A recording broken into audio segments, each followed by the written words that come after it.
Dijimos desde temprano que hoy nosotros queríamos darle un acápite especial a la discusión del Código Penal al cierre de la legislatura extraordinaria y cuáles son los puntos que quedan pendientes a partir de ese cierre y de la nueva legislatura. Ya viene por ahí al doblar de la esquina el 27 de febrero y ustedes saben que es una fecha con mucha expectativa. Para hablar de Congreso hemos invitado hoy a José Horacio Rodríguez, diputado del Distrito Nacional y vicepresidente de Opción Democrática. Con él vamos a tratar de profundizar un poco en la aprobación del Código Penal. José Horacio, buenos días. Muy buenos días, muy contento de iniciar hoy el día compartiendo con ustedes en CDN. Qué bueno, gracias por estar aquí con nosotros. Cuéntanos del cierre de la legislatura extraordinaria para empezar por ahí. Bueno, concluimos los trabajos de esta legislatura extraordinaria el pasado martes en la Cámara de Diputados, donde, bueno, tuvimos una agenda en la que se le dio salida a muchos temas pendientes que venían del Senado, leyes que ya se habían conocido antes y estaban en ese ping-pong. Menciónanos unas cuantas. Bueno, realmente el propio martes, no te puedo decir de leyes tan trascendentales.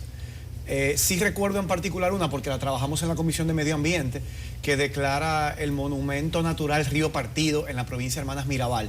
Ese es un sitio bellísimo que yo mismo quiero visitar. Una belleza natural que hay en la provincia de Hermanas Mirabal de Río Partido. Yo he visto las imágenes preciosas y se declaró una ley para declararlo como monumento natural y proteger esa zona. Ya esa ley venía del Senado. Así muchas otras leyes que declaraban nombres de instituciones o lugares. Sí, está la de la avenida Pedro Martínez, el tramo que va de la prolongación avenida 27 de febrero, desde la Isabel Aguiar, creo que hasta la autopista Duarte. Pero sí el lunes, que fue el penúltimo día que sesionamos, se aprobó finalmente la ley de régimen electoral, que yo sí creo que es una ley de gran trascendencia y sobre la cual expresé que me pareció una reforma insulsa, que desaprovechamos como Congreso Nacional la oportunidad de democratizar el sistema electoral.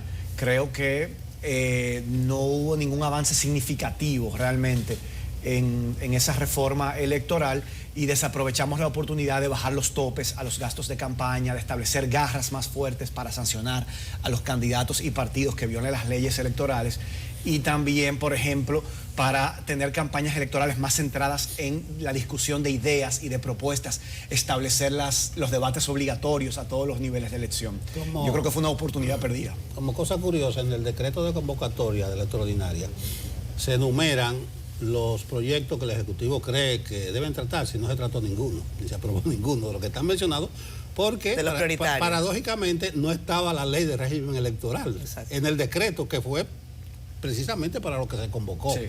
Pero vamos a hablar del Código Penal, porque parece que hay un acuerdo político. ¿Qué viento que hay por ahí, con la Cámara Baja? Bueno, si hay un acuerdo político, nosotros no hemos formado parte del mismo. Pero tú te enteras de... Sí, a veces hay cosas que uno tiene que leer entre líneas. Evidentemente hubo una línea que se bajó para que rápidamente se acelerara el conocimiento del código. Estaba como dormido y salió del sueño más profundo. Totalmente, tenía un año que no se había tocado. ¿Un año?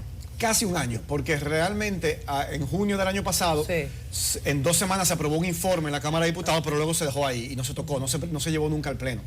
Entonces ahora sí en el Senado rápidamente se aprobó. Y es una versión que nosotros hemos cuestionado, no solamente por el tema de las causales, que es el más conocido y que yo creo que luego su discusión vuelve a tomar vigencia con el hecho que ocurrió en Higüey y nos lleva a reflexiones más profundas. Pero ahí hay otros temas, como la creación de las jurisdicciones penales militares que habían sido suprimidas con la aprobación del Código Procesal Penal en el 2005 y eso se había considerado un paso de avance. Y vemos como la tragedia que consternó al país con la muerte del niño Donnelly en Santiago, bueno, dice, ¿y tú crees que un policía que comete un acto como ese debe ser juzgado por sus pares? En un tribunal policial, o debe ser juzgado por la justicia ordinaria? Entonces, sale de nuevo este debate, ¿deben los militares ser juzgados por sus pares por delitos que cometan, pares militares, o deben ser la justicia ordinaria? ¿Cuál es la justificación de quienes proponen que eso se retome, José Horacio? Porque bueno, a veces se habla de los proyectos de ley como que son producto de la nada, ¿no? Como que bajaron de los cielos.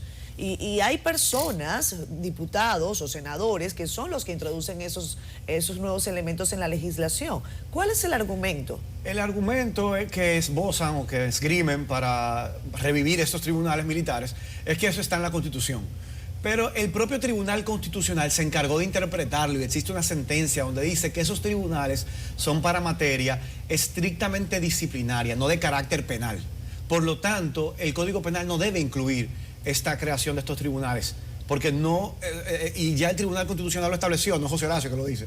Entonces nosotros ahí por eso nos opusimos y llevamos esa sentencia del Tribunal Constitucional y ahí hay una presión muy fuerte, porque al final, no es mentira que el poder militar es un poder en la República Dominicana y también tiene capacidad de influencia, como lo tienen otros sectores dentro del Congreso Nacional. Pero otro artículo que nos preocupa también en este código es, mira, uno de los principales problemas yo creo que tiene la sociedad dominicana son los altos niveles de violencia.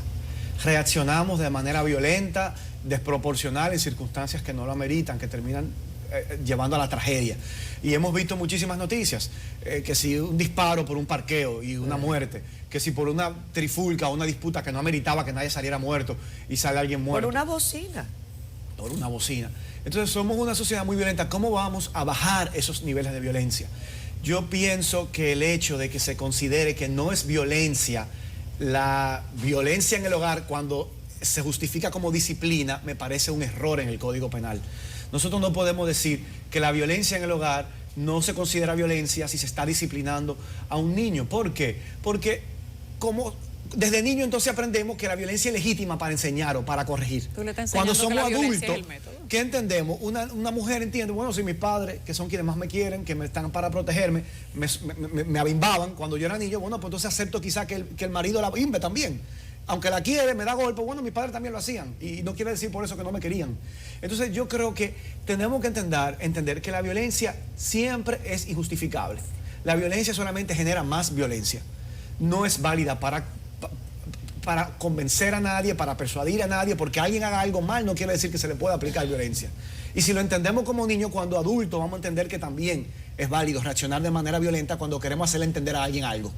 Entonces, yo creo que es un error en una sociedad tan violenta y además las leyes actuales no lo consideran válido. Porque entonces ahora vamos a sí considerarlo válido en la ley. ¿Entiendes? O sea, dar un paso atrás. Vamos a dar un paso hacia atrás con relación a lo que se aprobó en el Código del Menor ya en el año 2003. Y hay otros temas, el tema de la discriminación, el tema...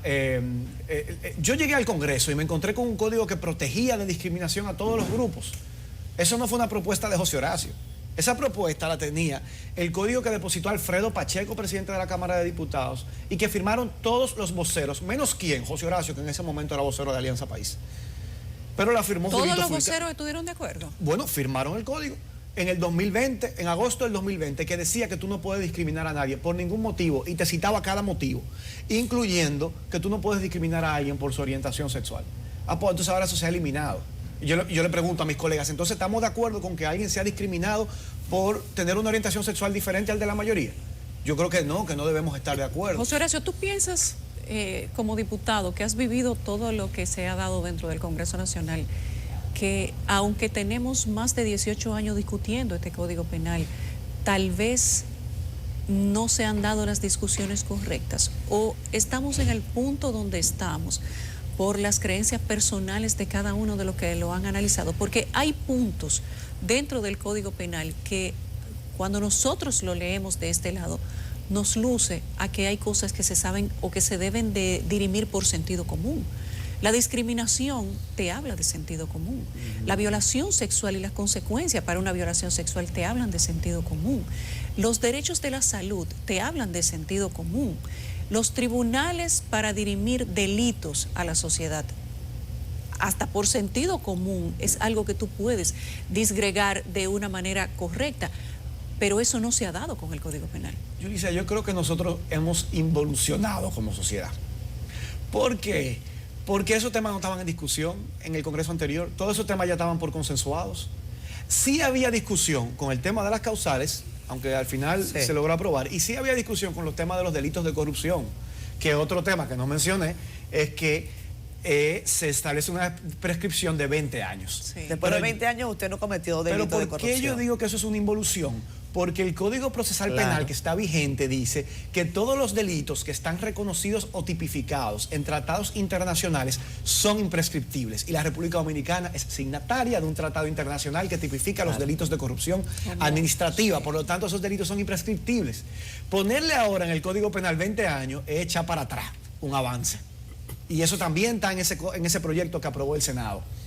Entonces, no es solamente el tema de las causales. Ahora, pero yo no quiero dejar de tocar las causales, porque yo quiero hacer la siguiente reflexión.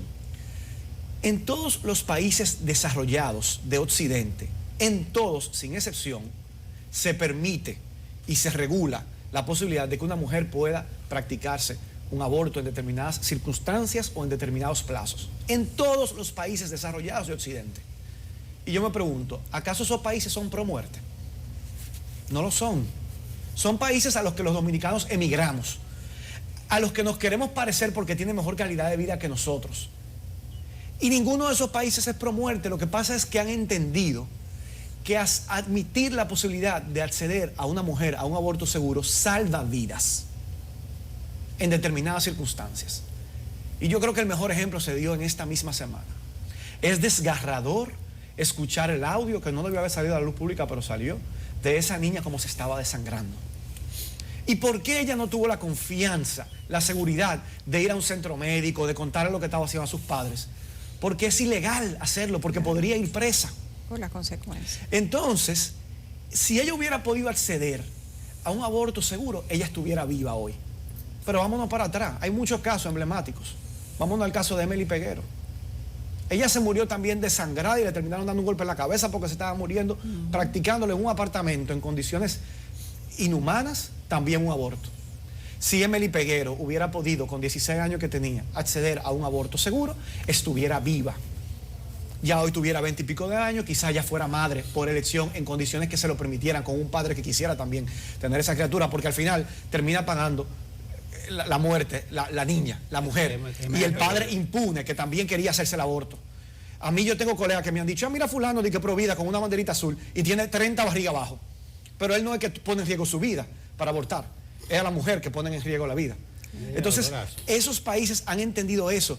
Si queremos combatir, y permítame por favor terminar esta reflexión, si queremos combatir y somos defensores de la vida, vamos a hacerlo a través de la educación sexual. Vamos a hacerlo a través de ofrecerle alternativas a esa madre que está en una situación compleja para llevar a cabo un embarazo. Vamos a ofrecer métodos anticonceptivos para prevenir estas situaciones. Pero si ya fallamos a esos niveles, la última posibilidad de acceder a un aborto seguro es lo que le permite salvar vidas a muchas mujeres, siempre mujeres pobres, siempre mujeres muy jóvenes. Porque quienes no son pobres podrán acceder. Cualquier hija de cualquier colega diputado, si tiene una situación que ve en riesgo su vida, podrá irse al exterior y no va a poner en riesgo su vida. O hacerlo en silencio. Pero aquí aquí, mismo, en la República Dominicana, las mujeres que mueren son siempre mujeres pobres. Por eso es una medida discriminatoria por clase social. Estamos claros en eso, pues es una posición histórica tuya. Lo más importante es lo que van a hacer ustedes, los señores diputados. Yo te decía que evidentemente que hay una línea, que hay un acuerdo político, y cuando te decía qué es lo que suena en el Congreso, que tú tienes muchísimos diputados amigos del PRM, ya tú sabes qué es lo que ellos te están diciendo, por qué van a votar. Entonces, voy a eso. ¿Cuál es el ambiente que hay? Y si tú eres partidario de la famosa ley especial, que se está pensando como un bajadero. Hay dos bajaderos. Primero, que el código no puede estar paralizado por un solo aspecto. Y segundo, que se puede hacer en una ley especial. ¿Cuál es la posición tuya? Bueno, y dime qué es lo que se mueve allá. Yo he mencionado 5 aspectos y los 5 creo que son muy importantes. Pero pareciera que hay un acuerdo. Y en algunos aspectos han convencido a legisladores que en su momento, la última vez que se sometió a votación, votaron que no. Y les han dado caramelitos en el camino para que ahora aprueben el código. La candidatura, por ejemplo. No, y los han complacido. Y esas leyes de medio ambiente. Con algunos temas. Entonces, esas leyes de medio ambiente que son muy buenas, pero que están propuestas por senadores que antes decían que sí y ahora dicen que no. Pero bueno, ahí se verá a partir del 27 de febrero, que inicia la primera legislatura ordinaria del 2023, cuál es la correlación de fuerzas. pero desde el bloque alternativo progresista que integramos los partidos Opción Democrática, Alianza País y el Partido Liberal Reformista, tenemos estos reparos y estas observaciones al código. Bueno, la ley especial para mí es una ley que deberá discutirse si finalmente se aprueba un código sin causales. Claro. Entonces, si el código se aprueba dejando fuera las causales, ¿Por qué no se debatió en paralelo? José Horacio, eso se decía, porque eso se realmente mencionó. eso es un mareo. Eso es un mareo, porque si no hay los votos para aprobar un código con causales, tampoco habrá los votos para aprobar ley especial. Es cierto. ¿Entiendes? Porque se necesita la misma cantidad de votos. Las dos serían leyes orgánicas, porque regulan derechos fundamentales. Entonces nadie que me diga a mí que, no, yo estoy a favor de las causales, pero en una ley especial.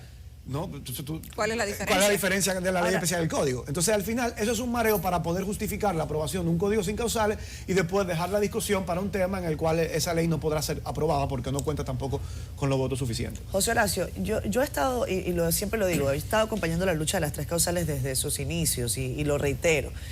Ahora, entendiendo que a veces cuando se cierran todas las puertas hay que meterse por las ventanas, ¿cuál va a ser la estrategia de un movimiento que definitivamente, si se aprueba ese código penal, se va a quedar con esa deuda, con ese compromiso con el que uno está diariamente, el compromiso que duele cuando uno ve casos como el de esta muchacha de Higüey, cuando uno ve casos como el de Emily Peguero, cuando uno ve los casos que no necesariamente saltan a los titulares, pero que se dan todo el tiempo? ¿Hacia dónde va a caminar ese movimiento Tres Causales? Y lo avanzaba en la parte anterior del programa, una conversación que tuvimos con Eduardo Jorge Prats y que le publicaremos el domingo en Siendo Honestos, uno de los abogados más prestigiosos del país, que dice: yo creo que el Código Penal tuvo que haber tenido las tres causales, pero creo que ese sector debería cosechar con otros sectores de la sociedad voces que se sumen y que no necesariamente hasta ahora han estado en la palestra de la lucha. Yo estoy de acuerdo contigo, no me perderé la entrevista con el profesor y maestro Eduardo Jorge, creo que es uno de los principales constitucionalistas referentes en nuestro país, autor del libro que a uno le dan para la clase de Derecho Constitucional en la universidad. Pero yo no puedo hablar por el movimiento. No soy dirigente del movimiento, aunque sí soy un aliado, porque claro, creo en esa causa. Y desde el Congreso he estado ahí para apoyar. Pero yo estoy seguro que la lucha seguirá y yo creo que, claro, hay que evaluar cuáles han sido los obstáculos que han impedido que a lo largo de casi 20 años de lucha no se hayan podido aprobar esos mínimos. Yo creo que nosotros vivimos en una sociedad, sí, es una sociedad bastante conservadora, pero yo creo que algo que yo he aprendido en una mesa de negociación, tú tienes que pedir mucho para conseguir poco. Entonces, yo creo que quienes han liderado el movimiento por las tres causales están pidiendo lo mínimo, que son tres causales que te permiten garantizar el derecho a la vida, a la dignidad y a la integridad física, a la salud de las mujeres. Yo pienso que ellas deberían reivindicar el derecho que tienen a decidir sobre sus propios cuerpos. Y que estuvieran reclamando... que la lucha debería cambiar de nombre y de decir, queremos aprobar derecho al aborto y puro y duro. Sí, y entonces así el punto medio a negociar, ¿cuál es? Porque al final se habla, a mí me da risa, porque a mí me colocan como un extremo del Congreso, pero tres causales no es un extremo. Tres causales es un punto medio que se ha logrado en el 98%, en el 99% de los países del mundo, ese punto medio. ¿Entiendes? ¿Cuáles son los extremos de una sociedad con relación al aborto? Bueno, quienes creen que tú nunca puedes abortar, que es lo que aquí se está reclamando, lo que tiene ese código penal, y quienes creen que tú tienes derecho a abortar cuando tú lo decidas. Esos son los extremos de una sociedad. Yo no estoy en este extremo. Yo estoy aquí en un punto medio donde digo, no, en tres circunstancias mínimas, si su vida está en peligro, si el embarazo fue resultado de una violación o de un incesto, si el embarazo viene con problemas que se pueden demostrar científicamente que son incompatibles con la vida. Entonces, yo no tengo un extremo. Quienes están en un extremo son quienes dicen, no, tú nunca puedes abortar aunque así se lleve tu vida de por medio, aunque te muera en el camino. Entonces, eso sí es un extremo, es radical. Entonces, yo pienso que las compañeras que luchan se deben radicalizar, a ver si entonces la sociedad llega con sensatez a un punto medio de acuerdo, y entonces hay algo en el medio que negociar. Pero si tú pides el mínimo, no deja margen de negociación en el medio. José Horacio. Esa sería mi recomendación al movimiento. La discusión del Código Penal con las causales y el Código Penal sin las causales no es una discusión nueva. No.